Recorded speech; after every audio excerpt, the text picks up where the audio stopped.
গাড়ি নিয়ে আসানো হয়েছি, বললো কিছু তরু তরকারি আনবার নিগে। তরু তরকারি আনতে গেছি, এখন দেখি যে অনেক টাকা দাম।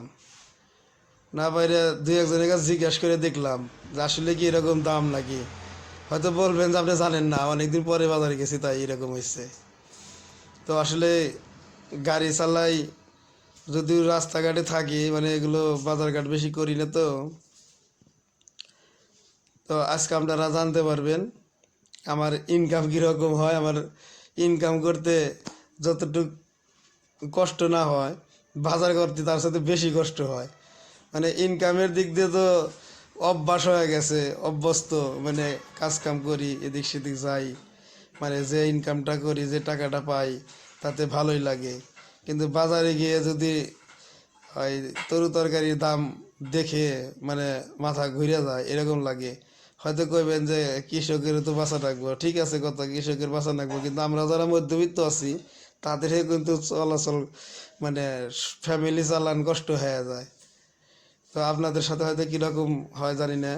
তো আমি আমার এই গাড়িটা মাত্রই বডিটা বানাইছি, অনেকগুলো টাকা খরচা হয়ে গেছে।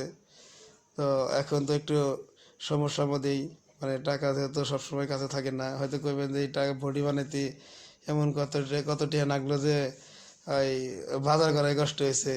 আসলে বাজার করতে যে টাকা লাগতেছে সেটা নিয়ে আর সমস্যা হইতেছে না। তো সমস্যা ওই প্ল্যানিং না করে হুট করে বডিটা বানাইতে গেছি। তো বডি বানাইতে তো জানেনি আপনারা, পরে লাখানি টেনে নাকি যায়। আমি রং দিই নেই তাই কাছাকাছি গেছে পড়াই। রং দিলে তো আরও অনেক টাকা লাগবে। গাড়ির বডিতে টাকা লাগে ভালো জিনিস খাটাইলে, এটা তো আপনারা জানেনি। তো আমি যেরকম পারছি করছি। তো একটা মিষ্টি লাউ নিয়ে আসছি। নাসরিন মিষ্টি লাউটা কাটতে খুবই মানে করতেছে, চেষ্টা করতেছে কাটার জন্য, মানে কাটতে পারতেছে না। দেখেন কীরকম করতেছে। তো পারবো, কাটা পারবো, দেখা যাইতেছে। তো যাই হোক, আপনাদের সাথে কিছু ব্যক্তিগত ব্যাপারে কথা শেয়ার করলাম। ভালো লাগলে লাইক করবেন, কমেন্ট করবেন, চ্যানেলটা সাবস্ক্রাইব করে রাখবেন। আবার একটা বাড়ির কাজ ধরা আছে, তো বাড়ির কাজটাও শেষ হয় নাই। যেমনটা দেখতেছেন এই কাজটা এখনও চলমান রয়েছে। এরই মধ্যে আবার গাড়ির কাজটা করলাম, যেহেতু ওটা জরুরি হয়ে গেছিলো। যতটুকু দেখতেছেন তার সাথে তাই একটু বেশি করা হয়েছে, মানে কাজ যতক্ষণ তখন চলমান ছিল। তো এখন আরও কি কাজ করতে হইব। এখানে যতটুকু কাজ করছি মানে আগে সেইটুকুই দেখাইতেছি। একটা কাজ ধরলে তো অনেকগুলো টাকা লাগে, এটা আপনারা জানেনই।